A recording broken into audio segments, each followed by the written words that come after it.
African countries to be in unity and support the vision of elevating Africa, taking Africa to the highest heights. Ladies and gentlemen, I want to welcome you into today's session and say, let us take part, let us listen attentively, and let us from here take the message across our countries. May God bless you all. Thank you very much.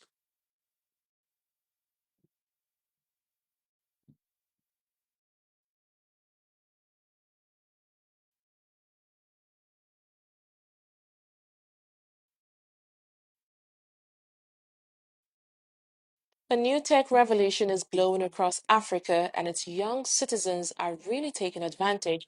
Globally, startups account for a substantial portion of job creation, innovation, and economic growth. In Africa, the story is increasingly compelling. The continent's startup ecosystem is now contributing significantly to GDP, investments, and digital economy transformation. We began to see this rise in earnest in the mid 2010s when mobile phone penetration, digital payment infrastructure, and global investor interest aligned across the continent. From that moment, African founded startups began emerging at the forefront of global innovation. Today, companies such as Piggyvest, Wave, Andela, Flutterwave, Jahazi, and Opay exemplify the skill, ambition, and impact now possible from African tech. Opay, founded in 2018 in Nigeria, captured headlines in August 2020 when it raised $400 million, carrying a valuation of approximately $2 billion. By 2025, filings suggest its valuation climbed to around $2.75 billion. Its monthly transaction volumes exceed $3 billion, and it processes a large share of mobile money transfers in Nigeria and beyond. Wave, based in Senegal and launched in 2018, became Francophone Africa's first unicorn in 2021, when a $200 million Series A pushed its valuation to $1.7 billion. By 2023, it claimed around 6 million users in Senegal alone, roughly 75% of the adult population, and over 10 million users across the multiple West African countries. Andela, founded in 2014, pioneered the model of training African software engineers and connecting them to global companies. That global talent pipeline model helped it reach unicorn status with valuations around $1.5 to $2 billion. Flutterwave, formed in 2016, became one of Africa's largest startups when it raised $250 million Series D in early 2022 at a valuation of over $3 billion. It now serves merchants and businesses across 30 plus African countries and connects to global flows. Piggyvest, launched in 2016 in Nigeria, has grown into a leading savings and investment fintech, serving millions of users and deploying hundreds of billions of naira in dispersed savings and investment products. In the years ahead, a digital infrastructure deepens and investment ecosystems mature. The impact of African founded startups is set to expand even further.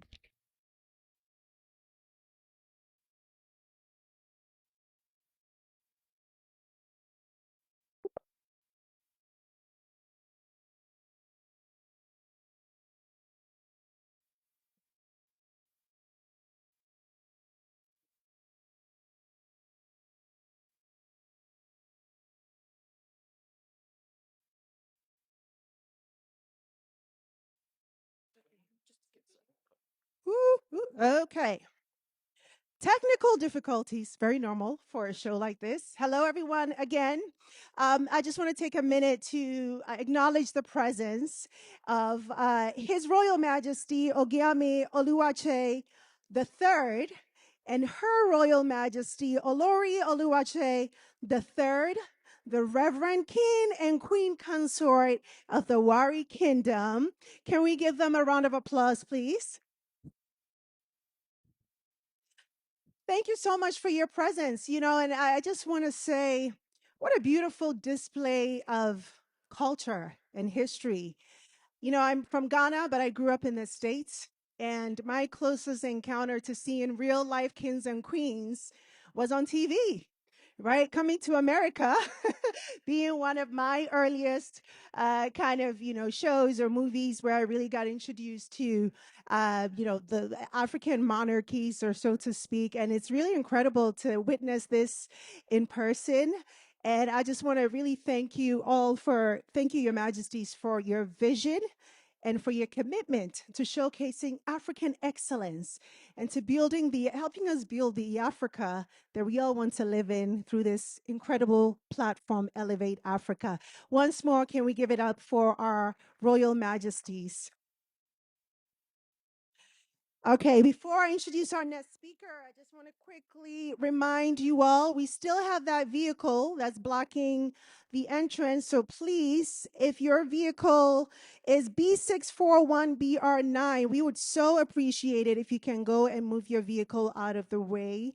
Please, again, it's B641BR9. Thank you so much. All right. So it gives me great, great, great pleasure to introduce our next speaker, who is from a country that I have been covering quite a lot and is truly redefining what it means for women to lead on the global stage. Ladies and gentlemen, please help me in welcoming to the stage Honorable Kadia Diana Humtumwa, who is the governor of Ohangwena region in Namibia. With a big round of applause, please help me welcome her to the stage. Thank you.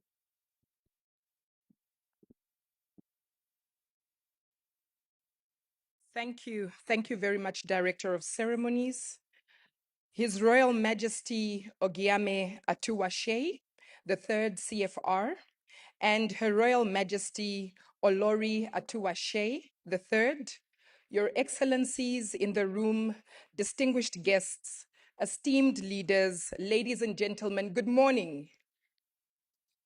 Namibia, the country I come from, is called the land of the brave and the land of contrasts. A young democracy on a beautiful African continent that is rich in cultural diversity and open to collaboration because we believe in the Pan African agenda. I send you greetings from the land of the brave. Your Majesty, Your Excellencies, I am pleased to join you at this convening, which I would like to refer as the gathering of minds and of conviction. And I believe we've seen this all yesterday. Elevate Africa is a unique platform through which we are able to translate ideas into action and with the courage to reimagine governance, convergence with the creativity to reform it. Today, we have an opportunity to remind ourselves that the future of governance in Africa will not simply be shaped in the corridors of power as we know it, but it will be shaped through the incubators of new thinking, in policy labs and among citizens who firmly believe in good governance that must transcend theory and become practical in what we do. Ladies and gentlemen, by 2025, Africa is expected to be home to nearly 2.5 billion people, and over 60% of this population will be below the age of 25. This is more than just a demographic fact. It is a revolution that is waiting to happen. I term it as a revolution waiting to happen because I am cognizant of the potential that exists within African youth, just waiting to be harnessed. Yet, the same potential exists alongside deep structural inequalities. Across the continent, approximately 1 in 3 young Africans is neither employed, studying, nor training.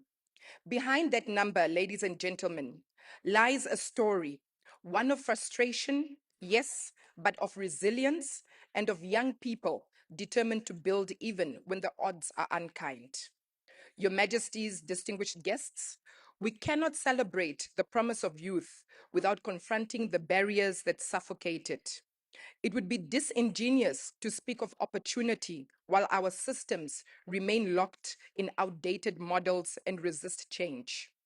If Africa is to claim the century that is before her, we must begin by redesigning how we relate to each other, how we love each other, how we care for each other, how we break the stereotypes that hold us back from doing business with each other, and undo the boundaries that the Berlin Conference of 1884 achieved to bring through the partitioning of Africa. We should not maintain what is, but prepare for what must become. Leadership, at its essence, is the art of turning intent into impact. But too often, ladies and gentlemen, our institutions have struggled to keep pace with the demands of the changing world. A world where technology outpaces policy and where citizens expect transparency, agility, and measurable results. The idea of policy labs offer an answer that is both practical and profound. It invites us to view governance as a living experiment, a place where evidence matters, where innovation is welcome, where failure is not feared if it leads to learning. Director of Ceremonies. In order to catalyze reform, governments must build ecosystems that bring together policymakers, researchers, entrepreneurs, and youth leaders, not in consultation after decisions are made, but in collaboration before those decisions are actually taken. That is what adaptive governance looks like: open, iterative, and brave enough to test ideas before scaling them. Africa's growth will not be driven by speeches, but by sectors that shape their livelihoods and restore dignity. I would like to focus a bit on agriculture because it's one of the areas that we are all good at. So, in agriculture, which still employs over half of our labor force as a continent, we must move from subsistence to sophistication. With 60% of the world's uncultivated arable land, Africa has no reason to import or to complain about hunger. If we integrate technology, improve storage, and market systems while attracting youth through agripreneurship, we will feed both our people and our economies. Food security is of utmost importance, as a hungry nation cannot be productive. And I must say that a hungry nation will continue to be a beggar. In entrepreneurship, we must dismantle the invisible walls that keep young innovators at the margins of opportunity. A young entrepreneur in Africa should not need political connections to access financing or spend months navigating bureaucracy to register a small business. What they need is access. What they need is access, they need trust, and they need a fair chance to compete. We like saying we benchmark. I think it is time as Africans that we stop benchmarking from other people and start creating and innovating, fall down, make those mistakes, stand up, and then hold our hands and then go together and create the prototypes that we actually need within Africa. In Namibia, for example, the government has adopted what is called the National Youth Development Fund, which is a tool of entrepreneurial empowerment, offering young people loans at 2% interest and no collateral requirements. This fund was recently established by Her Excellency Dr. Netumbo Nandi-Ndaitwah, of which the government of the Republic has capitalized it with an amount of over 300 million Namibian dollars. And I must say that we have gone through the first phase, the pilot phase of actually empowering young people through the fund. And what the government did is, as long as you have a business plan that speaks to what you want to do, whether it's 100,000 Namibian dollars that you need or 1 million Namibian dollars that you need, you will get funding from the government for this project. And I must say, it's one of those tools that the government is looking at in empowering the young people. In technology and innovation, we must go beyond consumption to creation. Africa produces less than 1% of global patents, yet the ingenuity of our people is limitless.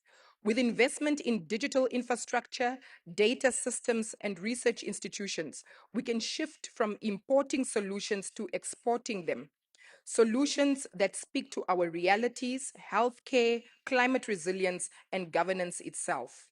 Your Majesty's distinguished guests, reform is not a technical exercise, it is a moral undertaking. It demands honesty where our systems have failed and humility to redesign them for a generation that will not accept business as usual. We cannot build the 21st century leadership and governance with 20th century tools. We must move beyond the rhetoric to responsibility, ensuring that reform translates into tangible outcomes that people can feel, such as better schools, cleaner governance, faster services, and safer societies. Good governance, ladies and gentlemen, must cease to be a performance of politics and become the practice of care. Leadership in this next era must be less about command and more about coherence, the ability to unite vision with evidence and power with principle. We must foster a leadership culture that listens before it legislates, that measures success but not applause, but by progress that finds strength not in distance from the people, but in proximity to their realities. So whether you're in Togo or in South Africa, the reality and not the distance is what should matter. To the young leaders of today, the young leaders of today are not asking to merely inherit institutions. We are asking to reimagine them. It is therefore our duty as those entrusted with authority to create the space, the policy, and the trust for us to be able to do so. To the delegates that are gathered here, policymakers, innovators, civil servants, scholars, and the youth, this convening is our shared workshop and our shared seminar. Let us treat it as a laboratory of possibility. Let it be remembered not for the elegance of its speeches, but for the courage of its outcomes. Let us remember that Africa does not lack ideas, it lacks the architecture to implement them at scale. The public and private sectors must stop meeting at the point of crisis and start meeting at the point of creation. Academia must step out of the archives and into the design rooms of policy. Civil society must move from the critique to co-creation. When we synchronize these forces, governance itself becomes innovation in motion. Africa is standing, ladies and gentlemen, at the intersection of possibility and preparation. The question is not whether we will rise, but whether we will rise together with clarity, with courage, and improved coordination. This convening should therefore set the tone for an Africa that no longer apologizes for her ambition, an Africa that governs with integrity. May our conversations here be frank as they were since yesterday, our ideas positively disruptive, and our outcomes very measurable. For in the end, governance reform is not about changing systems, it is about changing lives. The world is watching, but more importantly, the youth are watching. To His Majesty and Her Majesty, your vision of We Elevate Africa is an inspiration to the entire globe. Africans on the continent and in the diaspora rally behind the great noble cause you have established. Thank you for birthing a vision so great that it will transcend generations and centuries to come. I would like to leave you with two quotes from leaders that I look up to. And the first one is from His Excellency Sir Seretse Khama, who once opined and said, "A people without a past is a people without a soul." The second one is from Marcus Garvey, and he eloquently opined and said, "We are going to emancipate ourselves from mental slavery because whilst others might free the body, none but ourselves can free the mind. The man who is not able to develop and use his mind is bound to be the slave of the other who uses his mind." I wish you all fruitful deliberations. I thank you.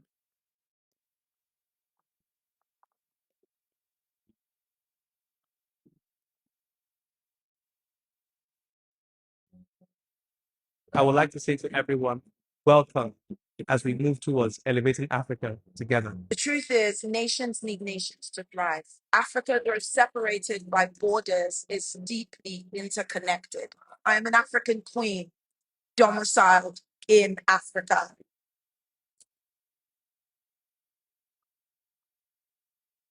The very core of me is African.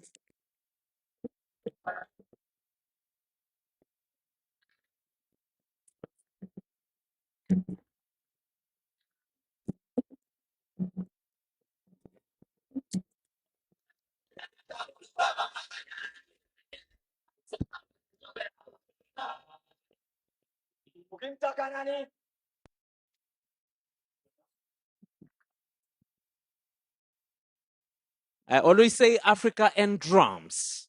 They go hand in hand. Ladies and gentlemen, you heard from the governor.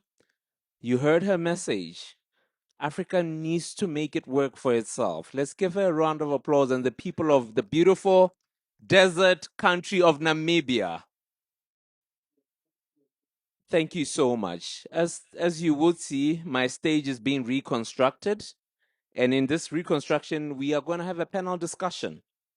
Now, this is a panel discussion that's going to discuss creative capital.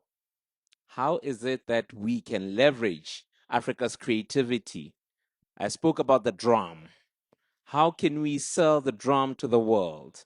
That is something that we're going to be discussing. But before I do proceed, as my good gentlemen here prepare for our panel, kindly allow me to acknowledge the great people at TOF. They are the sponsors of our panel. TOF is more than a philanthropical organization, it's a movement shaping how creativity, culture, opportunity across the African continent. It is founded by the great Osahan Okumbu, who has built a simple but radical idea that when you create the right environment, people rise to meet that potential.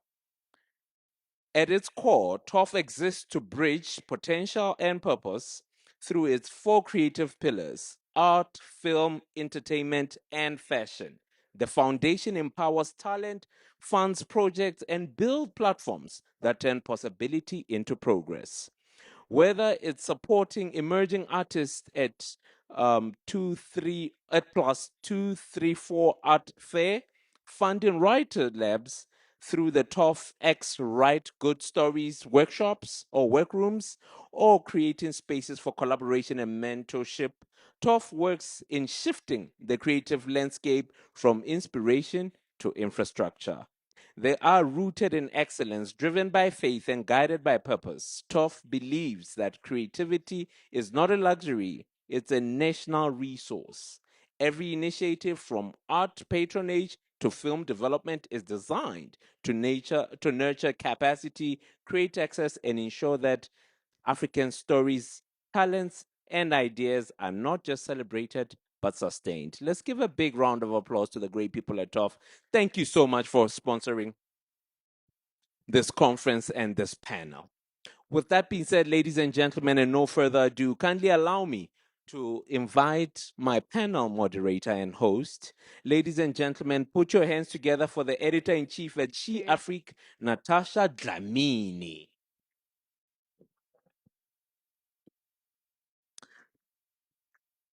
Thank you, Natasha, for joining us. Natasha will be joined by a strong panel of Pan-Africanists from all over the world. With no particular order, kindly allow me to invite Busi Matisco, president of the New York African Chamber of Commerce. He'll be joined by Kyle Griffin, director of Guild of America. They will be joined by Nicole Asinugu, Director Partnership and Sponsorship at TOF. Further joined by actor Butch Franklin. Butch, please do join us. They're joined from Global Venture Partners, GVP Investment Group, Jason Cook. Also joined by actor and producer Hakim Kai Kazim, who will be joining this panel. And last but not least, Moki Makura, Executive Director at Africa No Filter. Orderly. Over to you, my lady. Starting with Moki. Of course. Take a seat. First of all, let it stop. Orderly. Orderly, take my back. Take my back, I'll protect you, don't worry. I'm not a grace. I'm not a fear. I'm not know me. What am I waiting for? I'll protect you.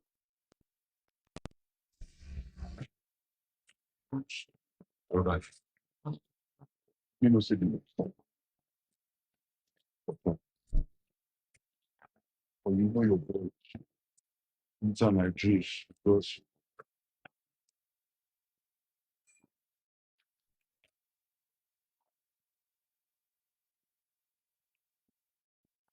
Good morning, good morning. Let's start by structuring this conversation. Africa has been defined by its rich cultural heritage, dynamic storytelling, and creativity. From the pulsing sounds of Afrobeats and Amapiano to the striking visuals of Nollywood, we, as the African creatives, have captured global attention. Listen. Not only has the creative industry done this, but it has also contributed immensely to the global GDP. Yet, this sector remains underfunded, underrecognized, and fragmented. Today, we will go beyond the conversation and turn the next page. Ladies and gentlemen, allow me to introduce and welcome my panel. Let's give them a round of applause. Moki, I'm going to start with you. You're the founder of Africa No Filter. I want to understand how it has shaped the continental's creative output. Great. Well, thank you, Natasha. I don't think this is on. Anyone hear me? No.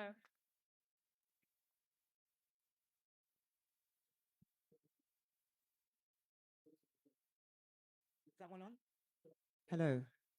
Great. Okay. Well, thank you, Natasha, for that question. And thank you to Her Majesties for having us here.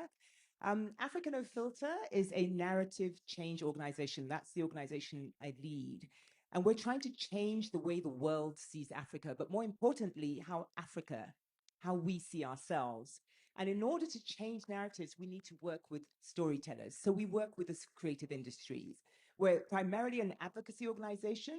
So we campaign for better representation for Africa. And we do that through evidence.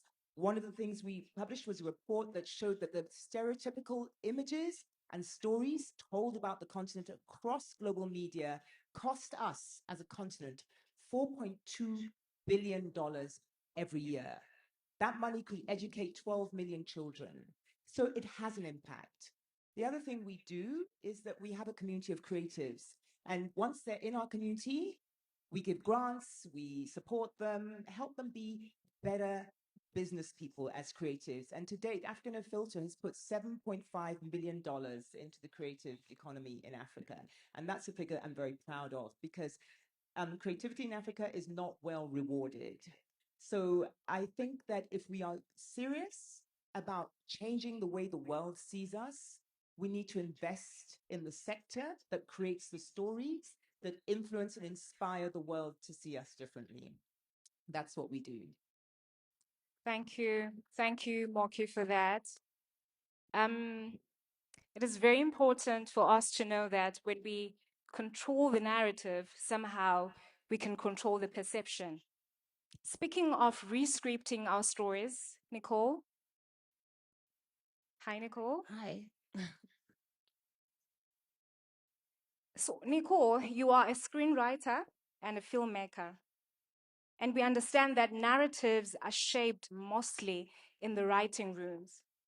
My question is, how can film and storytelling reshape Africa's global narrative? Thank you for the question. Good morning, everyone. I think that storytelling is the foundation of how we see ourselves. It's how nations have used as national branding and perception. I'll give the US as an example. A lot of people know about, without even going to the US, you know about the CIA and the FBI and all these institutions. And that's because of American films. And I think that the beginning of perception starts with stories. So just like Moki had said, a lot of the negative perceptions are perpetrated by films. And so what's really important is for us to look at the kind of stories that we're telling, look at the kind of characters that we're developing, I think a lot of times, especially I can speak for Nollywood, we've advanced when it comes to cameras, we've advanced when it comes to the quality of the content, but when it comes to the messaging, when it comes to the thematic objectives, I think sometimes we lack that. So it's really, really important. And I also think it's about agency. And so with the Osaho Okomba Foundation, one of the things that we wanted to do is to empower creatives. But what does that mean to empower someone? And so if you look at the root definition of empowerment, it means to give authority. And so if young people don't realize that they actually have that authority within themselves, that the stories that they're telling could actually change the perception of an entire nation, they won't come to the table with that sense of self. So we need to start with that. We need to let them know that it's not just an idea, it's not just a story. It can literally change the way we look at an entire country. And that's very, very powerful. Thank you. Thank you, Nicole. Thank you. After we have told our stories, we need actors to tell the stories. So my next panelist is Hakim. Hakim, my question to you is, you are an actor and a producer, and you have had the opportunity to work in the continent and in Hollywood as well. How have you managed to scale your talent to a career? Thank you. Testing one, two. Thank you, Your Majesties. Thank you very much for having me. I started off as an actor in the United Kingdom, and then I went on to South Africa and did movies like Hotel Rwanda, Pirates of the Caribbean, um, Wolverine, things like that. And I then went on to do production, doing films like Man on Ground, doing films like the one I've just done, It's the Blackness. Now, the transformation for me was about being able to tell our story. It's very important for us to be able to tell our story, from our perspective. Now, going to Nollywood, what I saw at the beginning of Nollywood was that this came from a street level, that Nollywood was self-grown, self-evolved. It came from roots, it came from a truth, a deep truth. And on that truth, the world embraced that truth. The same thing with Afrobeats. Afrobeats came from the street. It didn't come from America, it came from Africa. And it came with a truth that resonated on a world and a global level. So my point here is that we must tell our stories from our own perspective. What I'm finding now and what I'm seeing now is that the Nollywoods are beginning to do stories that don't really have our truth. They're beginning to echo an American sort of gangsters on the streets, armed robbers in the middle of Lagos, and which are all of that has its value, but the world embraced us because we were telling our stories with from our own perspective. So my transformation into becoming a director was to help tell the African narrative from an African perspective. For me, we will only progress when we begin to embrace ourselves in our wholeness, that we tell our stories in our way, that we tell our music in our way. It's so important. And then we have a scope for the world to embrace us. I mean, now you've got in Brazil, for example, there's a young girl who's been watching Nollywood movies and has embraced the whole idea of Nollywood. There's a guy in Paris who's a fashion designer who's seen I don't know, a South African sci-fi and has embraced in his fashion South African sci-fi. That is our cultural power, which we must embrace. And being here is not about talking about what we must do, but it's about finding real solid solutions. How do we practically make this shift? This is what we must all go home with. How do we practically make this shift? Yes, we need government investment. That's it. Yes, we need boots on the ground. Yes, we need to educate our future filmmakers. But how do we practically put that into consideration? Thank you, Hakim. Thank you. as we are still talking about the Nollywood film industry, I'll go to Buchi. My question to you is, you are a seasoned actor in Nollywood. How can we improve our infrastructure for the African creatives economy to reach its potential? Uh, Thank you very much. Uh, Thank you for the opportunity, Your Majesty. Demalan, Botswana. Thank you very much. First off, before I answer your question, I'm going to come back to you. I want to piggyback off what my brother said about storytelling in Nollywood, because that's how I pay my tithe. I mean, yes, we do have storytellers that are not telling the right story, not being authentic, not being original about the films that they're putting out. But I come from a crop, a sect of filmmakers that are doing justice to Nigerian stories, to African stories. Um, Please, you can clap for us, yeah? Thank you very much. The likes of Kemi Aditiba Hemanaka, the likes of Kunle Afolayan, the list is endless. And these filmmakers are sticking true to the story. How are we going to get money? Let's use the right words. When you say investment, it's all over the place. We need money to tell our stories right. We have great filmmakers. We have amazing actors. Nice to meet you. We have amazing screenwriters, directors. Um, what I would say is this, right? Before you put your money into anything, you need proof, right? There's Netflix, there's Amazon. Watch To Kill a Monkey. Watch um, Rattlesnake. Nicola Sinigo wrote Rattlesnake. It was directed by Ramsey Noah. There are a lot of beautiful, interesting, intriguing Nigerian films out there on different platforms that will give you that push, that nudge that you need as an investor to put money down so that we can tell our stories the way we want to tell it, so that we don't have our brothers and sisters across the ocean telling our stories when we can do justice to our own stories. Thank you very much.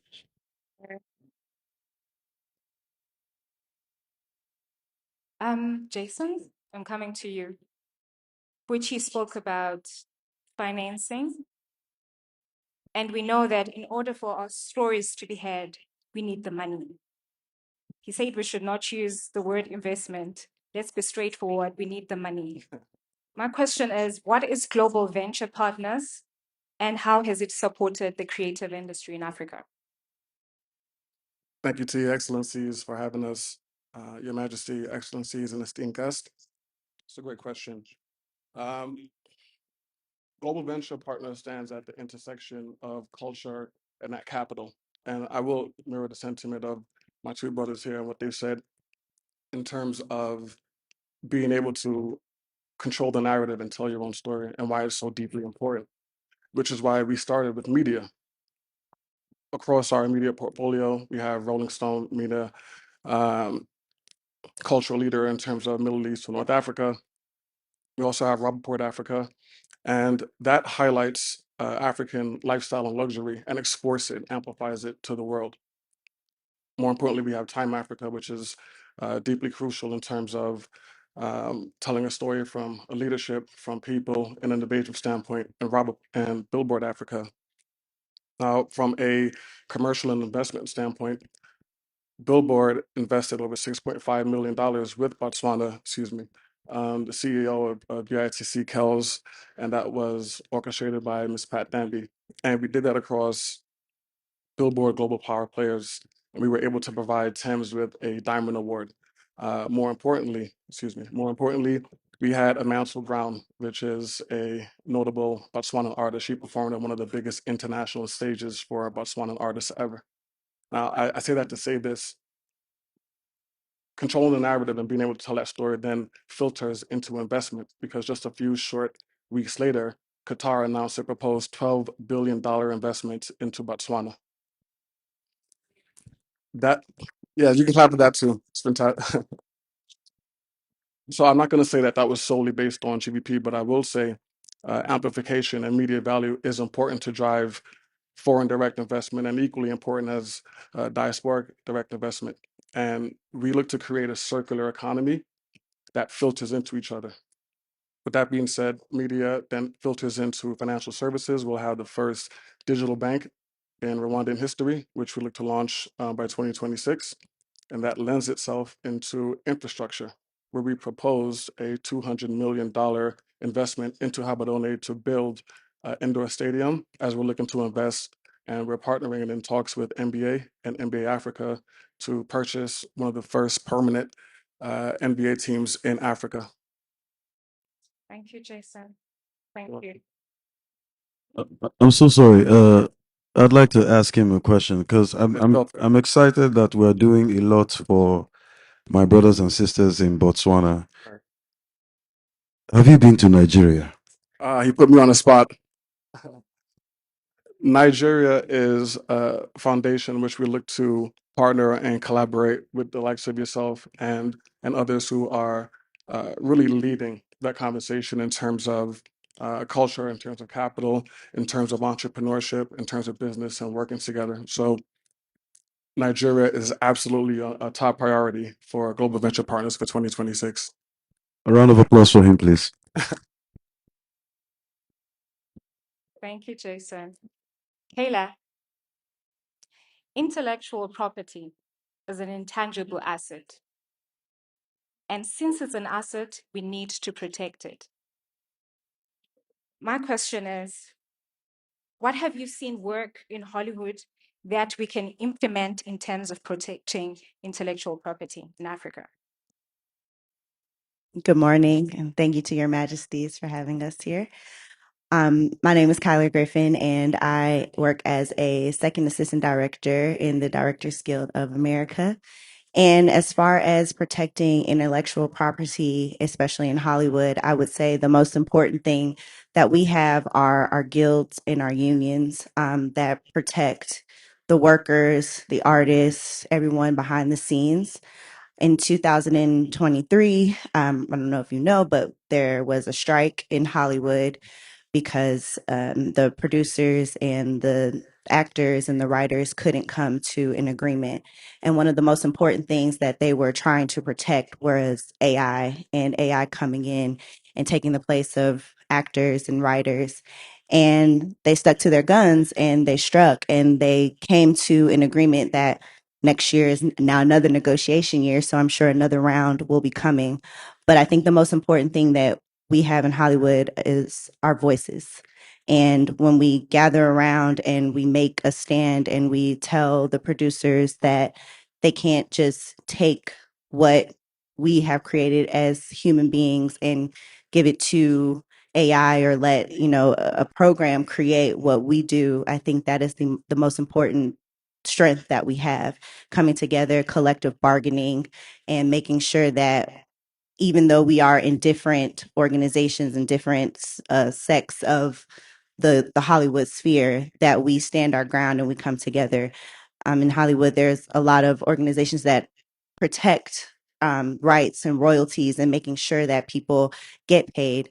But having those protections and making sure that they're reinforced here in Africa, and especially getting stronger unions and guilds and protections for your people is the most important thing that you can do in order to make sure that your intellectual property isn't taken, especially with AI entering the conversation. Thank you, Kayla. Thank you. Lucy, what is the importance of collaboration in the creative industry in Africa? Thank you, Your Majesties, Excellencies, esteemed guests.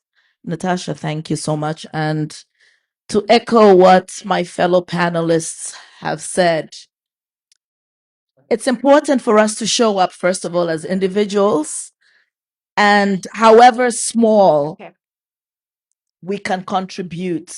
Lucy, just a minute.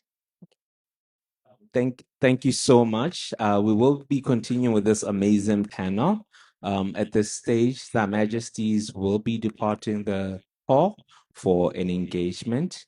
So we will just pause for that and then we will continue with the panel. Thank you for engaging us. Thank you.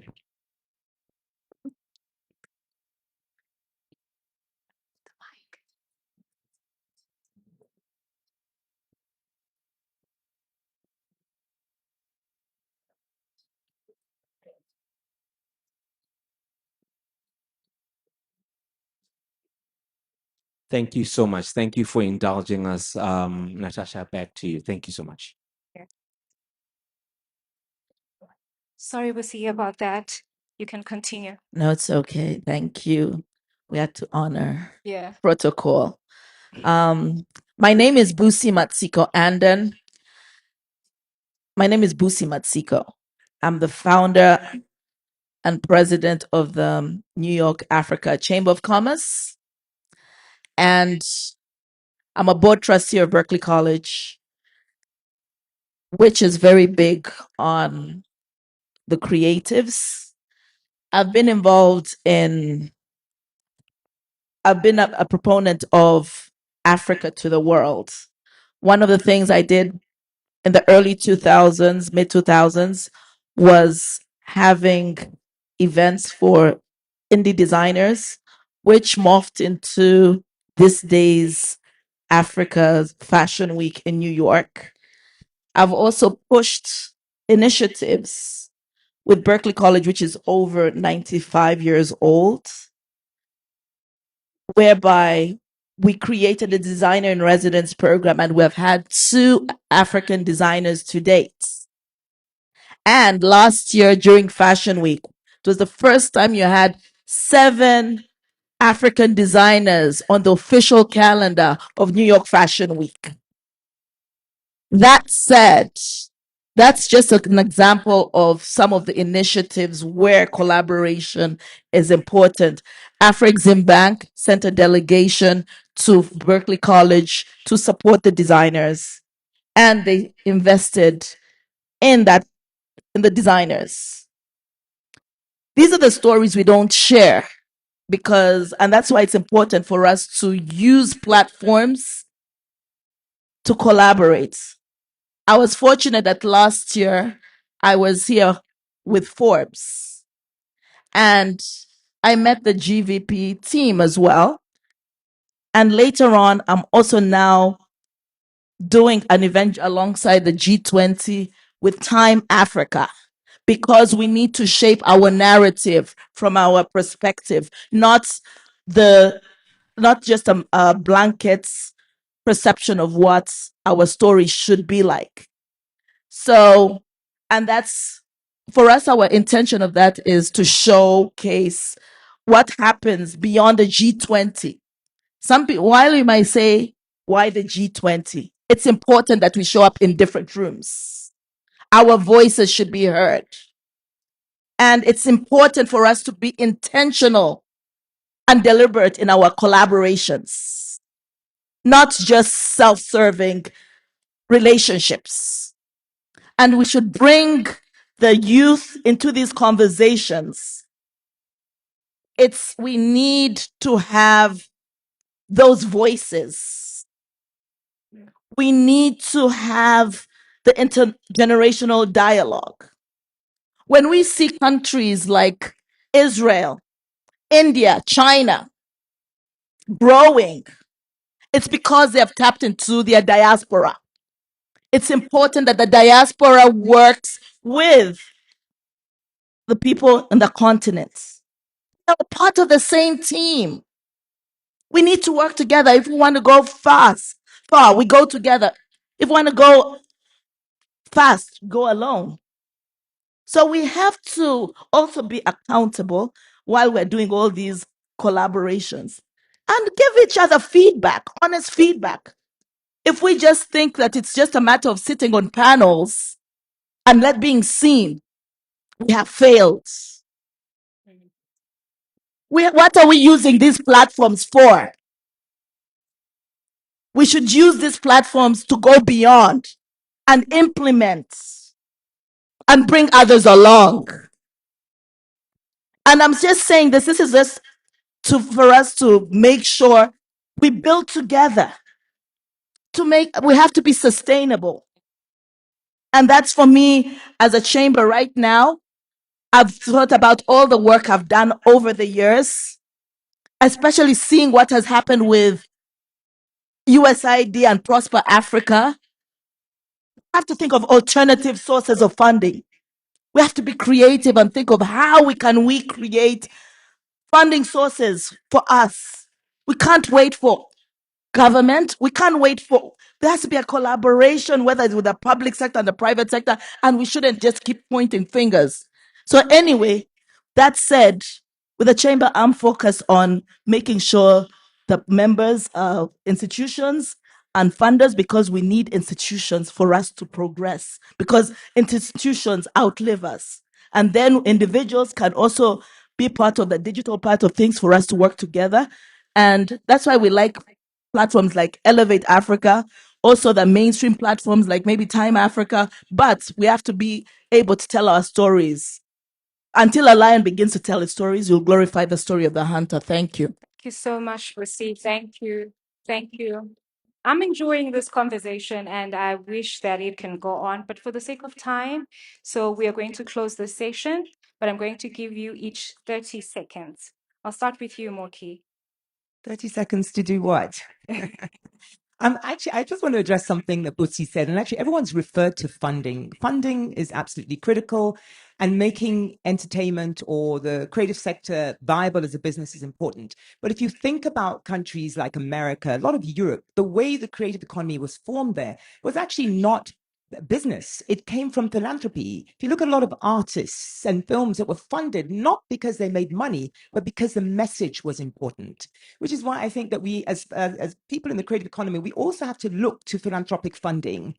I always give the example of, this series, Will and Grace. I don't know if anybody remembers that. Will and Grace did more for the LGBTQI community in America, led to same-sex marriage legislation in America because of an entertainment series. And that's what I'm saying, that television, content, films can do more, much more than just entertain. And when they do that, funding sources open up. So that's the point I want to leave us with. Yeah. Yes, I just want to double down on what Moki has just said. Funding is very important. Philanthropy funding is very important. But these will allow us to tell our stories, and these stories will resonate across the globe. Our young must be involved to be able to tell these stories. Education must happen so that the next generation of filmmakers, from carpenters, from technicians, from scriptwriters, all are in a place to take the industry one step beyond. But that can only happen through education. That can only happen through some form of either government intervention or philanthropic funding. So we must all get on board with that sort of idea. The next generation is going to be very important. They're going to be our storytellers. They're going to define and rewrite our history for us in the way that we want it to be. Thank you. Thank you. Can we please speak to 30 seconds? Sure. In terms of the next generation, I agree with that sentiment as well. I believe that those of us who are walking through doors or kicking them down, it's important for the next generation for us to pull them through and lead them through those same doors. For more of a commercial aspect, uh, that the next billion and trillion-dollar companies will be in Africa. So it's important to take those along with us. More importantly, the youth. Thank you.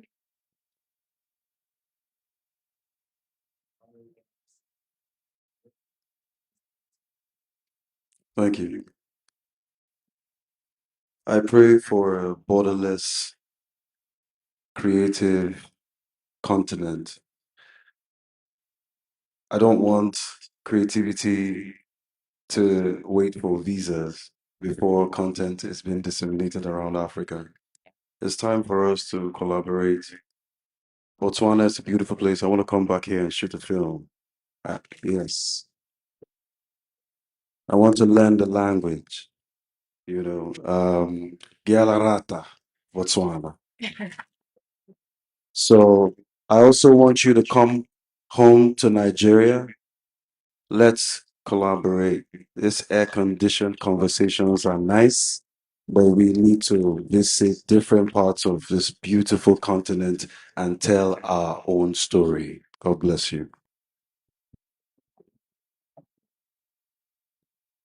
I think the fact that the Osaho Kumba Foundation sponsored this panel is actually philanthropy in action.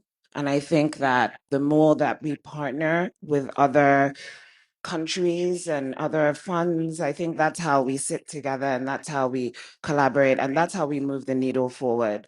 I think messaging is important. Messaging is everything. And so if we can come together, Africa No Filter, the Osaho Kumba Foundation, your fund, there's so much that we can do. So I think it's incredible that we can say that today we're actually doing that. Thank you. We have 21 seconds left. Kayla? I would just say for Africa to strike while the iron is hot because Africa is very hot right now. We see Afrobeats has taken over the world. So if it can happen in music, it can happen in film, it can happen in television. And just to continue to tell those stories, the narrative is already there. So we already see the changing face of Africa. And I know Black Americans love getting here, going to Dutchy December in Nigeria and Ghana. So to continue that and continue the messaging abroad, I think the time is now. Sure. Thank you. Funding is important. That's how philanthropy happens as well when there's funding. And it's important to build and strengthen our ecosystems. We have to be intentional about growing together and investing in ourselves and investing in others. Africa, we are the ones we have been waiting for. Puka.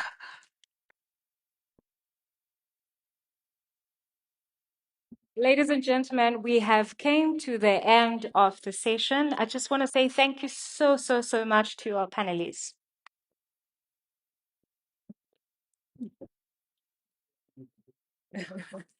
Thank you. Is it on? Such an amazing panel. Ladies and gentlemen, give them a huge round of applause. Could you kindly?